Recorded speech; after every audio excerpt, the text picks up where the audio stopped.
mbisobanure ku nshuro ya gatanu kuko nabivuze mu nzego zose aho nagiye inshuro tureba ni yacu hano niyo dusobanure kuri iyo nshuro turebe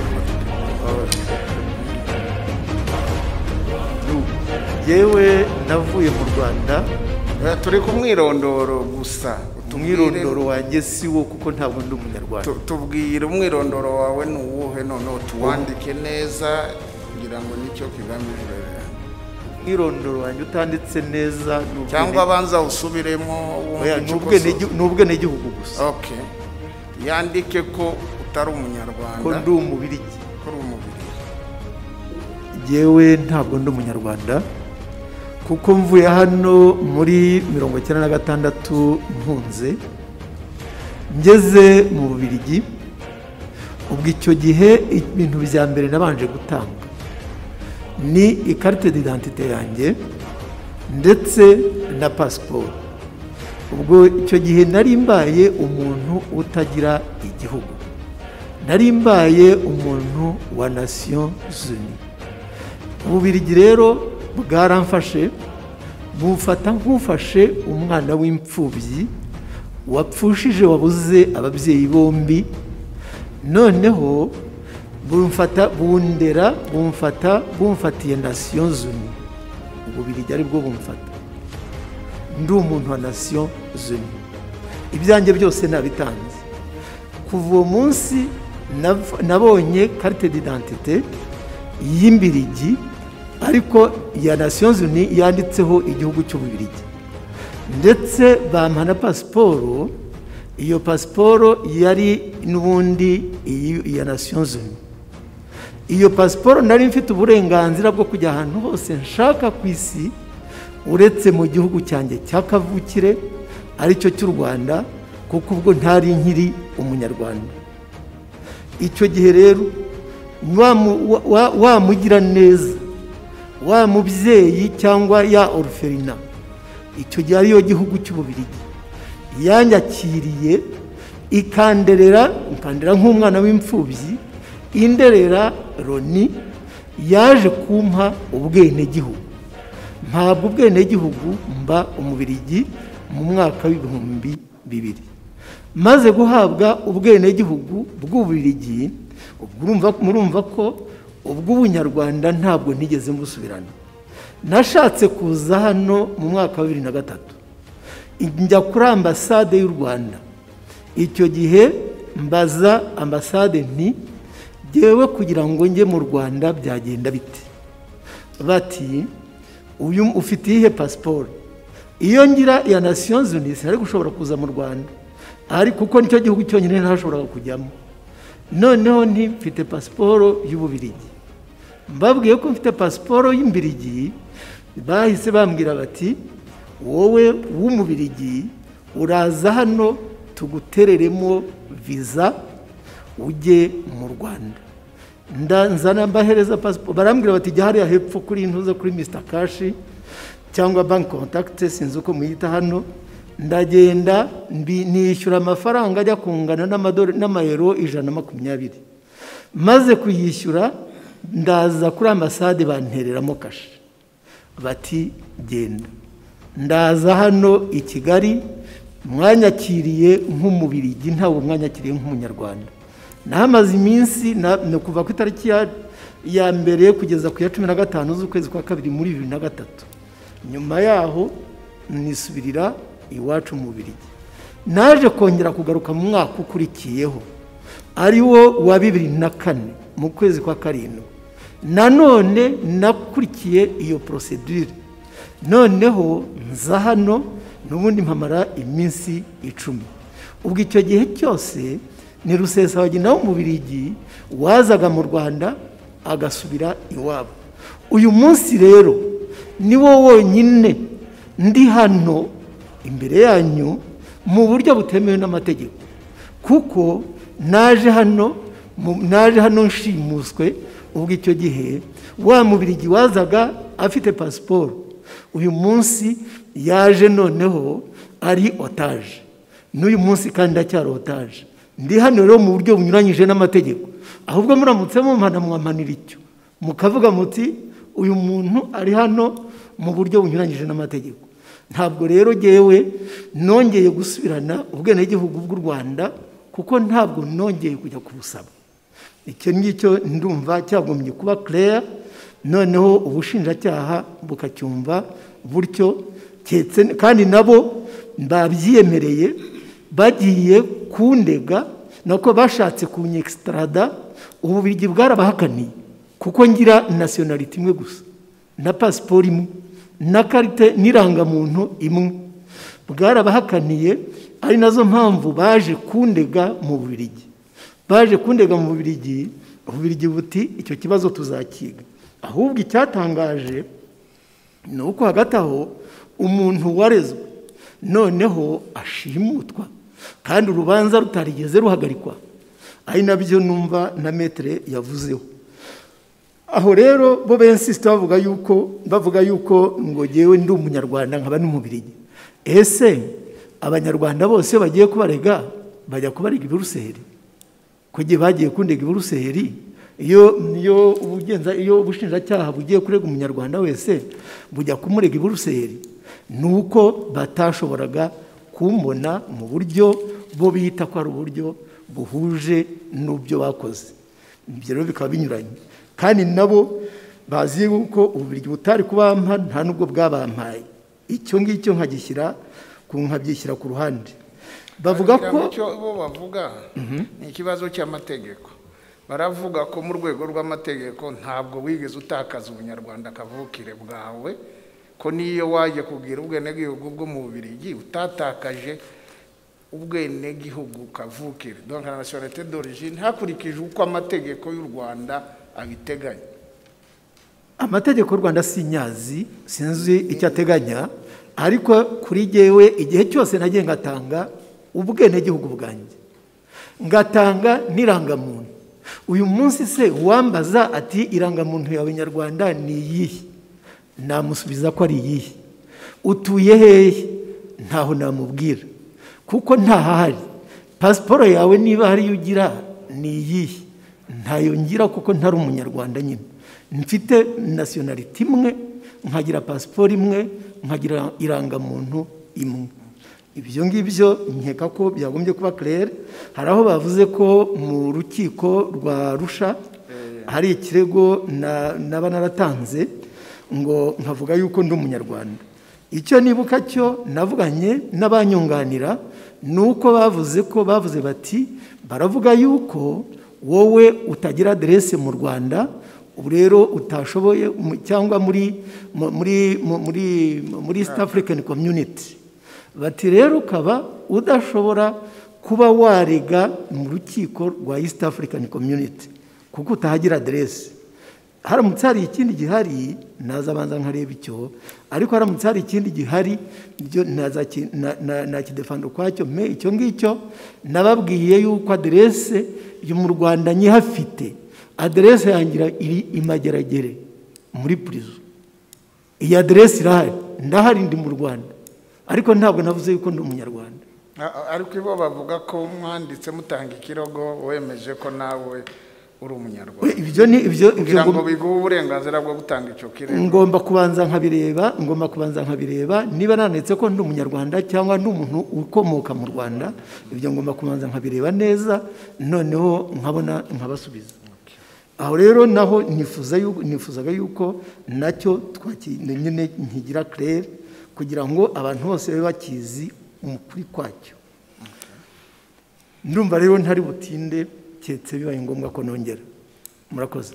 Monsieur le Président, ndumva imbere yanyu tutaje kuburana contentieux ya nationalité. No, nimwe mwari mwazamuye ikibazo cyo mukosoza umwirondoro bakivuze muri urwo rwego.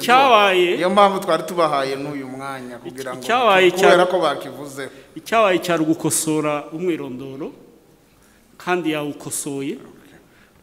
Igihe kizagera tuzaburane ku kibazo kijyanye na contentieux ya nationalité ya Bwana Rusesabagina. Nagira ngo mvuge ku nzitizi z'uru rubanza.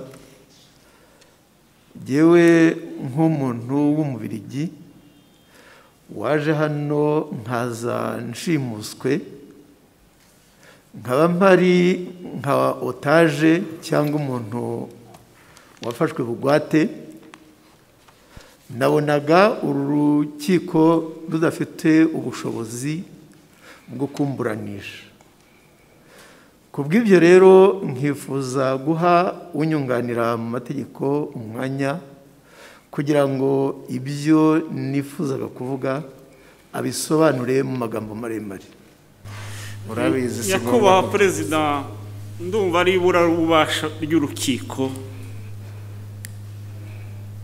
urugereko rwihariye rw'urukiko rukuru ruburanisha ibyaha mpuzamahanga n'ibyaha byambuka imbibi, nirwo dusanga rudafite ububasha bwo kuburanisha uru rubanza. Monsieur le Président, ikirego kitakirwa iburabubasha ry'urukiko. Monsieur le Président, kubera iki dusanga mudashobora kuba mufite ububasha nk'urukiko wo kuburanisha uru rubanza? Ndabishingira ku byavuze mu nyandiko itanga ikirego. Igika cya 71 kiravuga, aha si jya uvuga Monsieur le Président n'ubushinjacyaha bwareze, ravuga kuwa 10 Mutarama 2012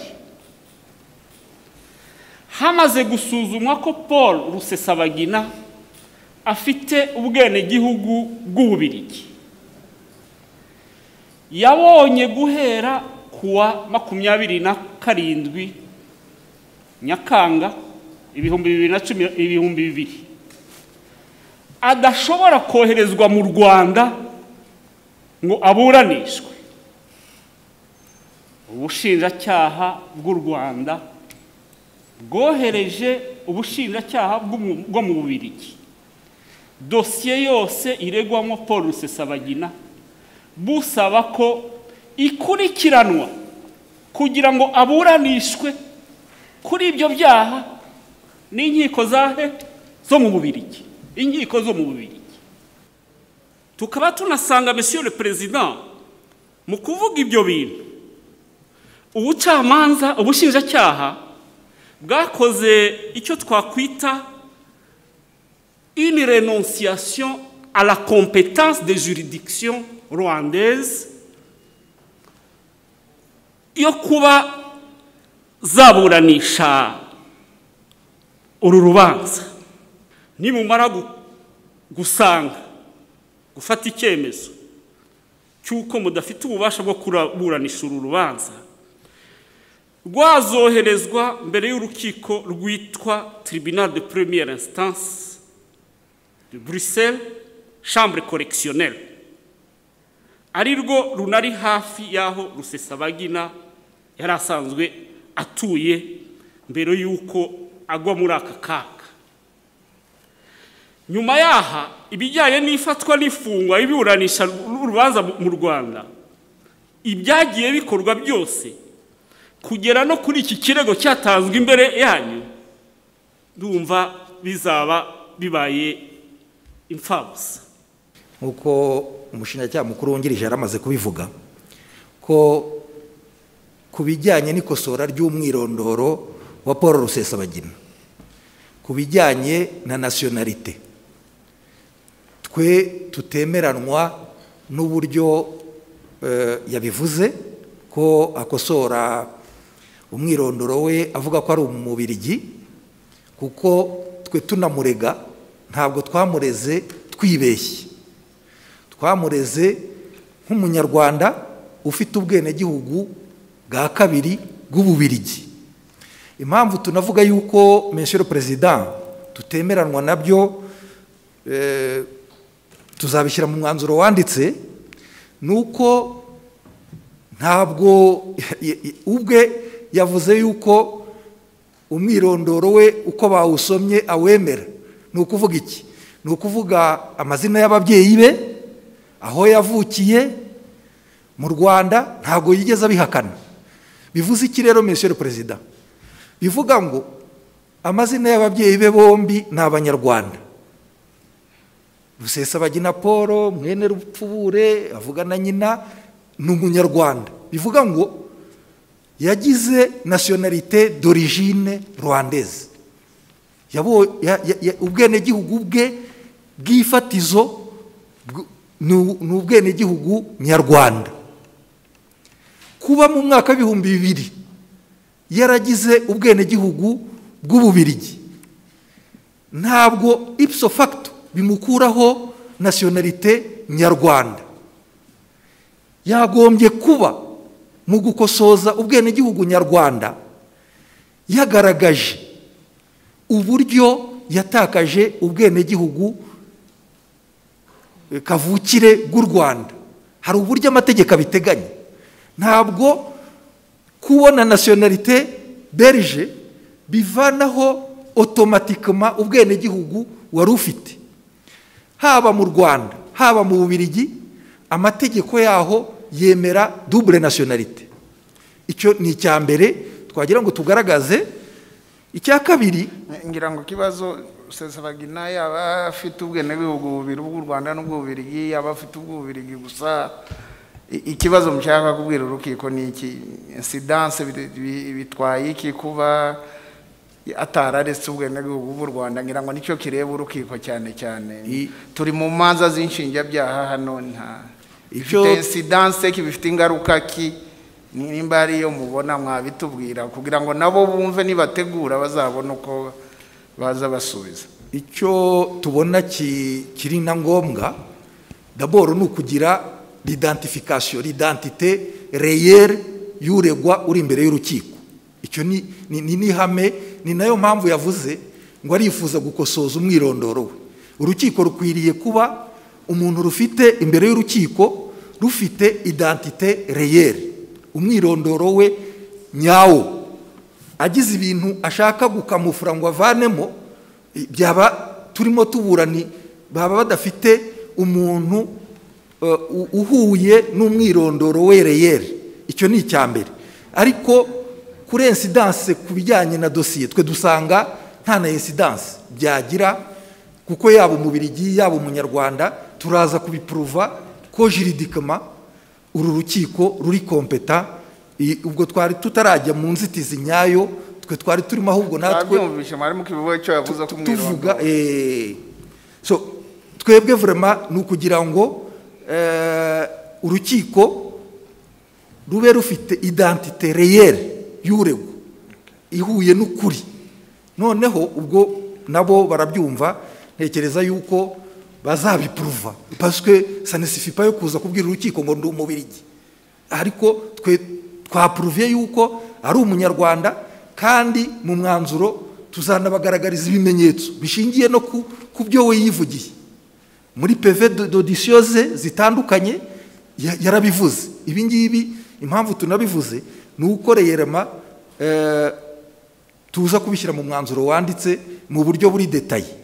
Dukomeza rero Monsieur le Président, ku bijyanye naho bagaragaza yuko uru rukiko rudafite ububasha bashingiye ku cyo Maître Gashabana yise une renonciation à la compétence des juridictions rwandaises yakozwe n'ubushinjacyaha. Monsieur le Président, kuri twe birababaje. Icyambere bigaragaza ko Maître Gashabana atasomye dossier, nta maîtrise du dossier afite, aravanga ibintu. Ariko turagira ngo ntabyavanga, ashobora kuba yaranayisomye, mwaduharga imazanyo. Ni byiza rwose, turagira ngo tubibabwire. Icyo twashaka kugaragaza ni confusion.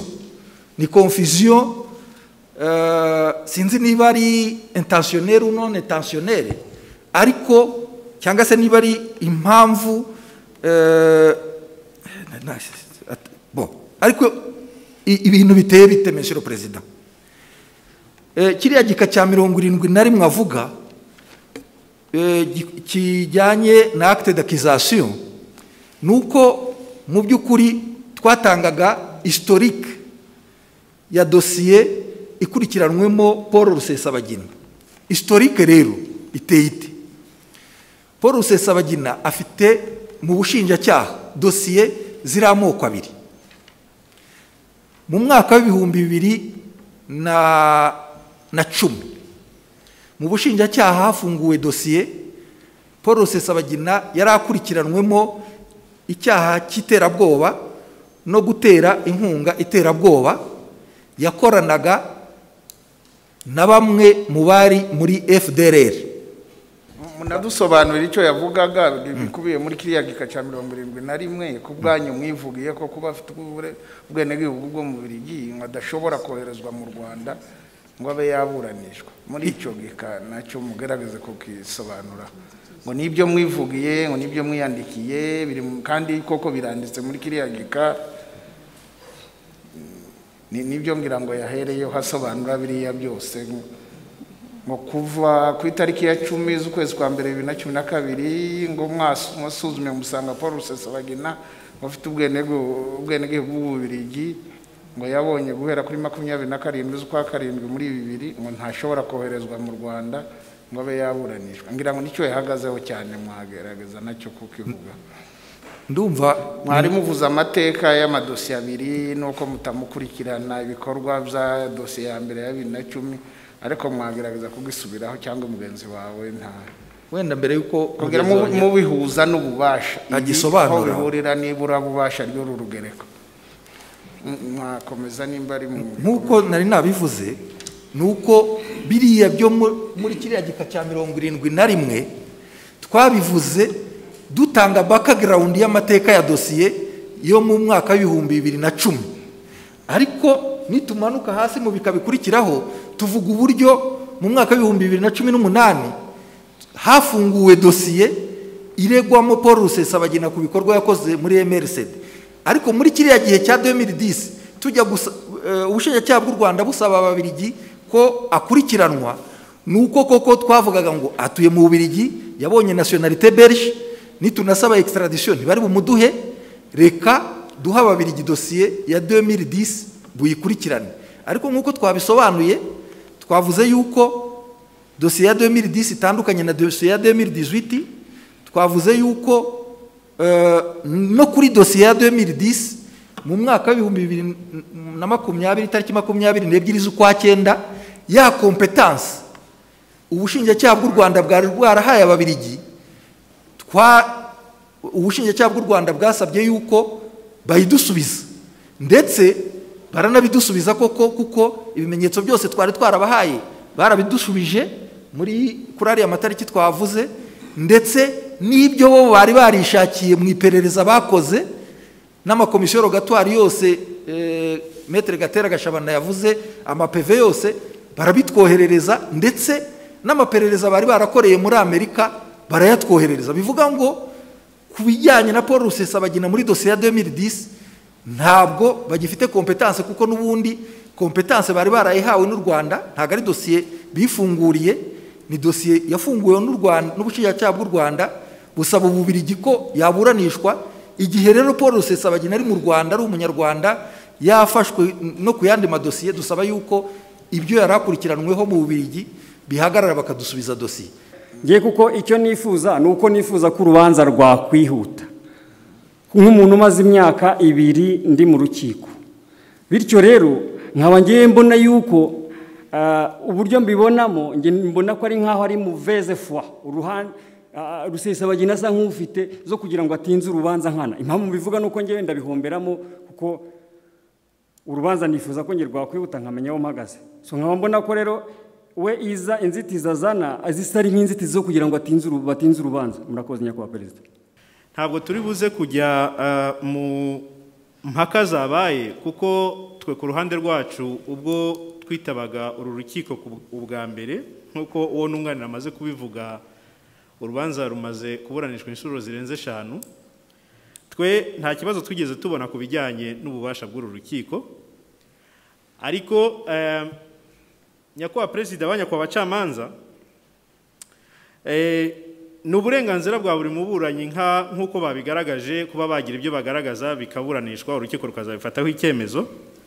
ariko kuko iburanisha ry'uyu munsi twabonye habayemo ibijyanye no gutegura uru rubanza ndetse n'uko ruzagenda mu gihe kiri imbere mu gihe urukiko ruzaba rumaze gufata umwanzuro, twasanze ari ngombwa ko twakwibutsa ko nyakubahwa perezida muri iriya roadmap mwatubwiye hazitabwa ku gihe Nsabimana Callixte Sankara alias Sankara amaze aburana, ndetse hakanitabwa yuko yari ageze ku cyaha cya 10 yiregura, bityo mu bijyanye n'imiburanishirize y'uru rubanza mu gihe kiri imbere hakazaba yaherwaho, bityo akabanza agasoza kwiregura kubera n'icyo gihe urubanza rwari rumaze, hanyuma noneho ibindi cyangwa se abandi bagiye bahuzwa narwo hashingiwe ku byemezo byagiye bifatwa n'uru rukiko bakazakurikiraho. Ariko icyo cyifuzo twumvaga ari ngombwa yuko tutagenda tutakivuze. Kuri iyi nzitizi turangije kuyiburanisha, icyemezo cy'urukiko nuko tuzasoma iyi nzitizi ku itariki ya 26 z'uku kwezi saa 2 n'igice, azaba ari kuwa gatanu w'icyumweru gitaha. Ariko ikindi gice cy'umwanzuro w'urukiko nuko kuri uwo munsi twifuza gusoma icyo cyemezo, ariko tugahitamo gukurikizaho nimba hari abandi bafite izindi nzitizi. Hari izo twanze ko mujyamo kubera ko bavuze ko urukiko rudafite ububasha, ubwo twahita ibirebana n'inzitizi zose uwo munsi tubijyamo. Twizera niyo mategeko inzitizi zose tugomba kubanza kuzikuraho, amaudiyanse akurikira tukazahita dutangira kuburanisha urubanza mu mizi. Ngira ngo ntacyo bibatwaye abavoka bafite izindi manza hirya no izindi. Kuwa gatanu biranze mukunze kugira imanza.